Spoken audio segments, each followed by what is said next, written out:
Good morning, good afternoon, good evening, everyone. This is Betska, the Guru Coach, together with my very handsome blue-haired co-host, Raj Vashisht from Delhi, India. Welcome to Mindful Leadership Beyond Borders. And our guest today is Pam Ivey. Now, before I even introduce her, Beautiful I just name. beautiful name, yes. Thank you. This topic of women's rights is something that's very dear to my soul because in many ways I feel like I've had to fight for my rights for many years, and maybe that's because I'm a rebel. Maybe that's because I'm a warrior. I don't know. Yes, you are rebel. Yeah, that's who I am.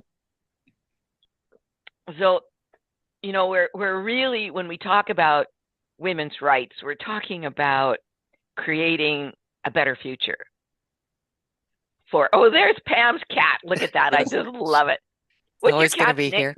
she's What's your also cat's mine. name again? Zoe. Zoe. Zoe. Hi, Zoe. That's so funny.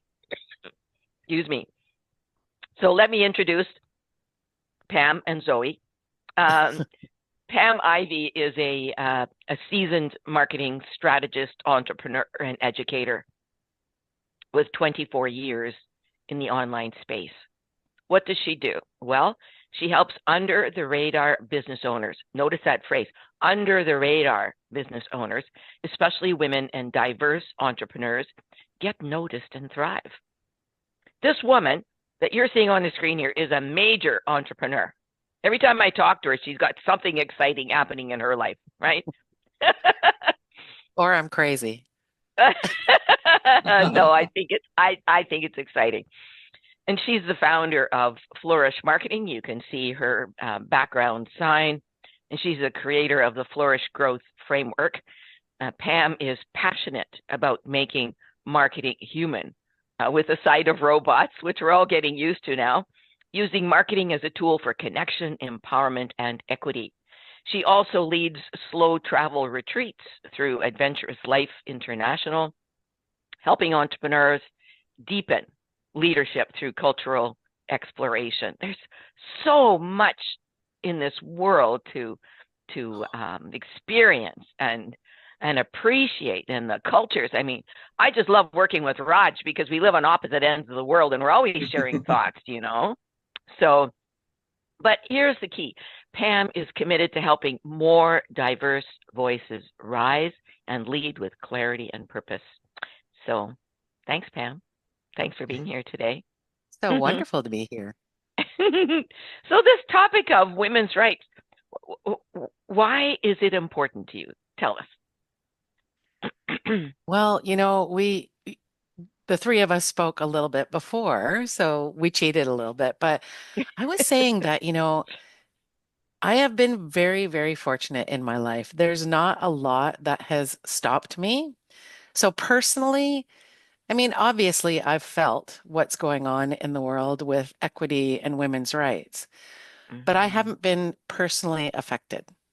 But what mhm, has really driven me is I have four granddaughters ranging in age from 2 to 7. And when the thing that happened in the US happened, I guess, when they took away the right for women to choose for their own body, when Roe versus Wade was overthrown, I was completely taken aback. I thought we were in some sort of a series or a movie like The Handmaid's Tale. I never thought that could ever happen. And that's when I feared, literally feared for my daughter and for granddaughters. And mhm. that's really what's started me on this path to speaking out. I've always been a champion of women, but it's just so much stronger now. Yeah, very good, Mhm. very good. So, what do you see are the biggest challenges facing women entrepreneurs and leaders today when it comes to visibility and equity? What are those challenges? Oh my goodness. One of them is definitely still representation. And I think, what led us, you and I, Betska, into speaking about this was a petition that I started when the Canadian government, the power that's currently in power, when he took over from the prime minister who had to step down, so he was in a temporary position, he actually removed one of the cabinet ministers that was in charge of women's equity and women's rights. And he actually amalgamated that with someone who already had a very, very full plate, but was also a man. That removed another woman from the table. So that was a big thing for me. So it's representation that is quite male dominated still today. Women still face a lot of internal barriers as well as I'm not good enough, I'm not ready, or who am I to? Those voices are still creeping up again and again with women. And another one, quite frankly, is sheer marketing overwhelm. They don't know where to start or how to get their voice out there. So I think those are the big ones. When you mentioned visibility, I just the snapshot of the G7 this past week, one woman in the G7 leaders, one woman. And women, as we all know, are very good at whole brain thinking, left brain, right brain, left brain, right brain, right?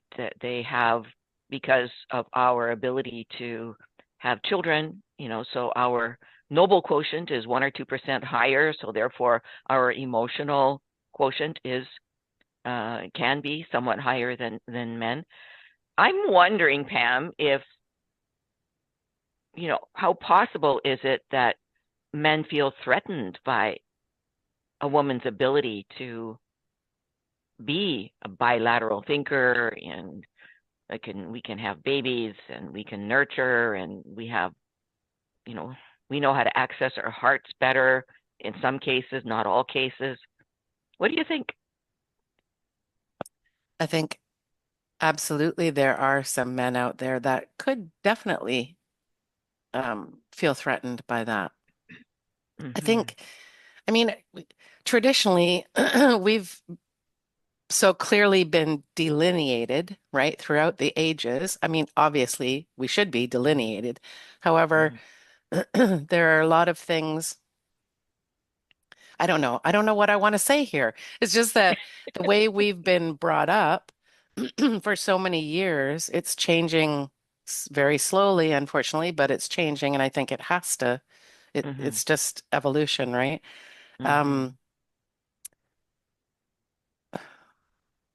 It's kind of been bred into us. I don't even know what I want to say right now. It's in here, but it's not coming out here. Well, maybe it'll come out as we continue here. Yeah. But that's a vital question, isn't it? It is, absolutely. Yeah. But I think also today, men are being taught differently, brought up differently. The focus isn't on male as the dominated species, if you will, today. And I really see the difference in I network with and hang around with a lot of millennials. And the difference in the way they think is just unbelievable. Yeah, exactly. So it is I much coach a more lot of forward them. thinking. Yeah, for sure. And they're less strategic and more in the moment snapshot type of thinking, which in its own way is strategic, but it's just very different. It's very different. It is extremely different. Yeah.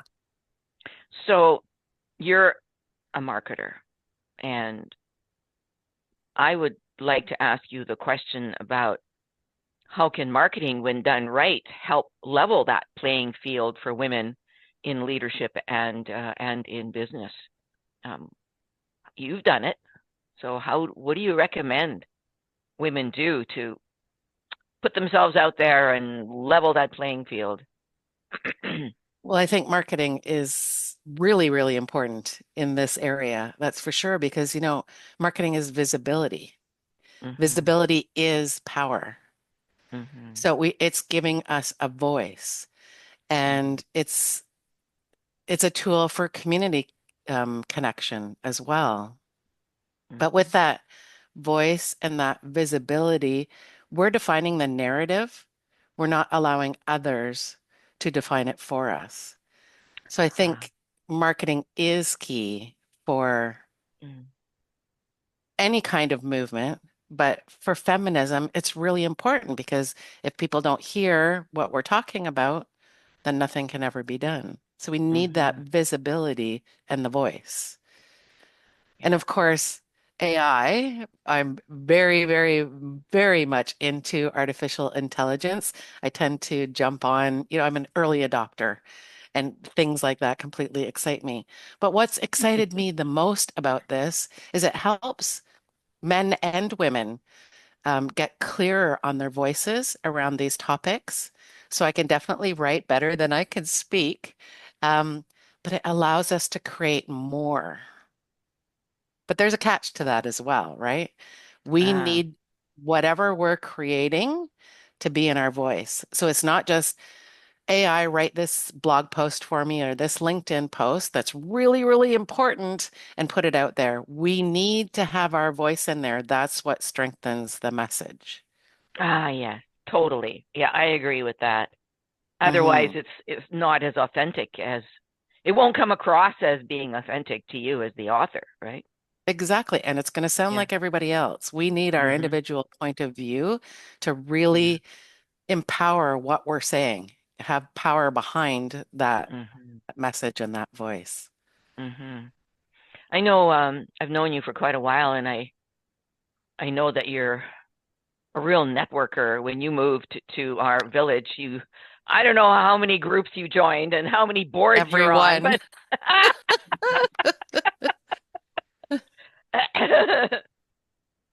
and Well, I I just came to still the island, salute you. and I didn't know anyone. So Yeah.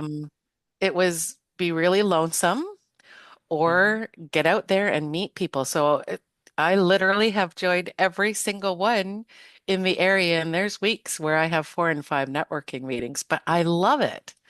I'm really Mm, meeting some interesting people. I'll bet. I'll bet. Yeah. And of course, that helps promote who you are as a great leader and also promotes your businesses and so on, right? Mhm. Yeah. Yeah. It does for sure. And I do a ton of speaking as well, which helps promote the message as well. So, Hmm.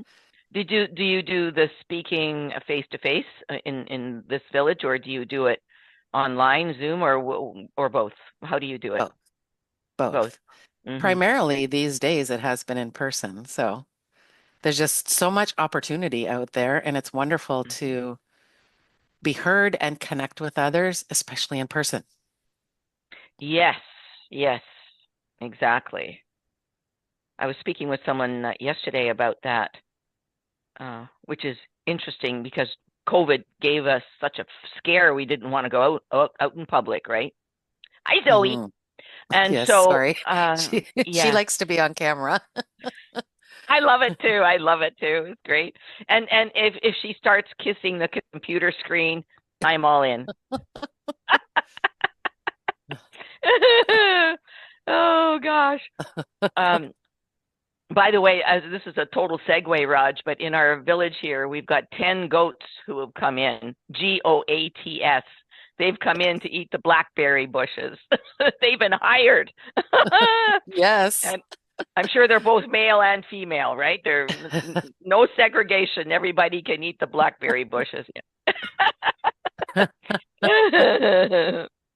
Okay, so the let's get back into AI, and we'll probably continue that after we pause for a bit of a break. But how can women leaders use AI tools strategically to elevate their voices and visibility and put them on that level playing field with men? What you talked about one, right? Getting AI to write your articles and so on, but what else? Research. Um, Research. Good. Yes. Yes. Research is so, I mean, that's one of the best ways to utilize AI today is Mm-hmm. research. Google's Notebook LLM is excellent for this. Mm-hmm. Perplexity.ai is Mm-hmm. another one that is excellent for research. So researching our facts, what are our current laws around um, women's rights? And Yeah. Mm-hmm. Betska, you and I live in Canada, and it's surprising how behind our women rights really are when you look at the facts. I've been Yeah. shocked. Um, I just thought, North America, we're so forward thinking. And of course, Mm. I know that's very egocentric, but we're so forward thinking and we would be on the leading edge, and we are not. The last statistics I looked at in Canada were um, 33% of representation in the Canadian House of Commons is women, only 33%. And I Mm-hmm. think it was higher, it might be 28%. I think it was higher in 2018. We're going backwards. So, and if we're not at the table, our voices aren't going to be heard. And that um, feminine voice won't be involved in the table. So I think research is a really important use of AI. And elevating that voice, as I said, to help us write articles and our speeches, if we're going to do any speeches, it could help us to draft really comprehensive and comprehensible letters to Parliament or letters to our government, whatever Mm-hmm. country we're Mm-hmm. in. Yeah. Um, it helped Using me to data. start that Yeah. petition. Yeah. It really helped me organize my thoughts. But of course, Mm. a lot of my voice is in there. There's no way Yeah. I'm going to allow AI to just write for me and put it out there. It's got to have my voice, and my voice is strong. So people will know if, I'm just straight using some sort of tool. So, I want to ask this question. Um, do you know which countries in the world are very good at women's rights and equity for women? Do you like I keep thinking about Scandinavia, for example. They're kind of ahead in a lot of things, including climate change and And you know Eastern Europe, Eastern Europe. yeah, Yes, the women rights and the women is mostly in the very big position, and right. they are sitting Mm. in, but the media is not highlighting because they are always Hmm. highlighting Western perspective. So they are not Uh, highlighting Eastern Europe. Exactly, because we're so Eastern yeah. Europe, egocentric, as I said, yeah, right? your Eastern Europe women, I have seen, I know so many, they are still more than, if you are going 100 years before also, they're in the topmost position. They have huge respect. And the China also, the women's are in the very Hmm. heading in the top position. Korea also, Japan also, but the media is not highlighting.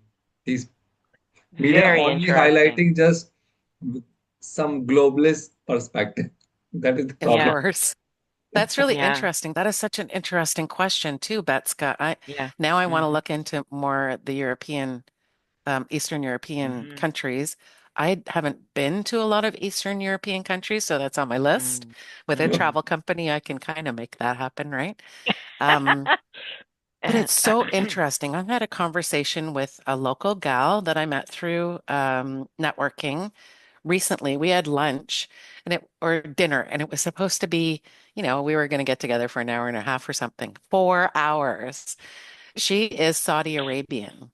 And Yeah. I know so little about Saudi Arabia. The only thing I really know is my cousin, when I was in my 20s, couple of decades ago, uh, went over to Saudi Arabia to work as a chartered accountant.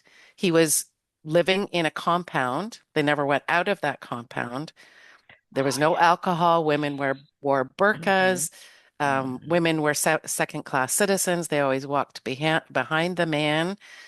So Sama, this lady and I were chatting, and she's telling me all about Saudi Arabia, a Saudi Arabia that I never ever thought could be. Ah, It is completely the opposite today. yeah. Their king, who is so misogynistic, passed away, and I believe it's his son, has now taken over, and he's very forward-thinking and very Mm. feminist.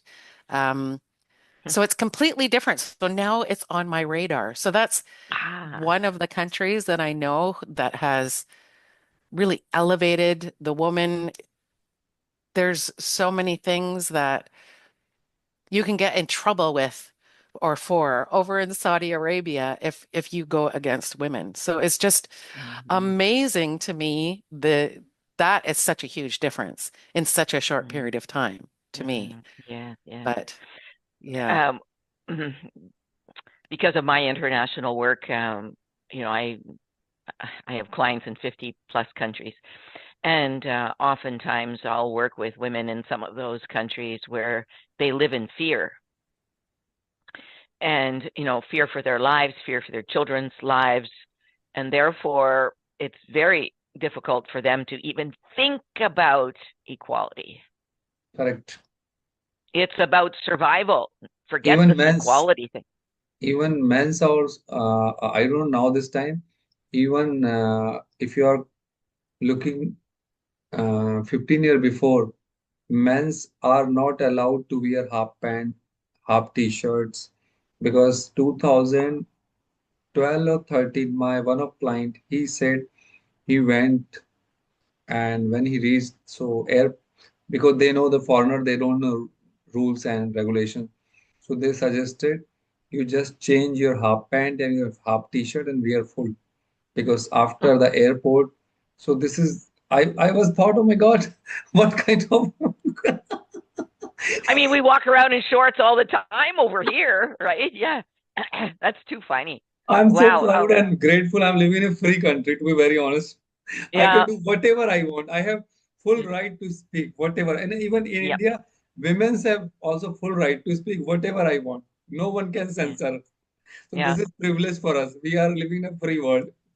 Absolutely. Yeah. Right on. Well, listen, you guys, let's take a brief pause and we'll come back for part two. So, everyone, stay tuned to this fascinating conversation with Pam Ivey on female equity, women's rights, and how women can elevate themselves in the marketplace. So, stay tuned.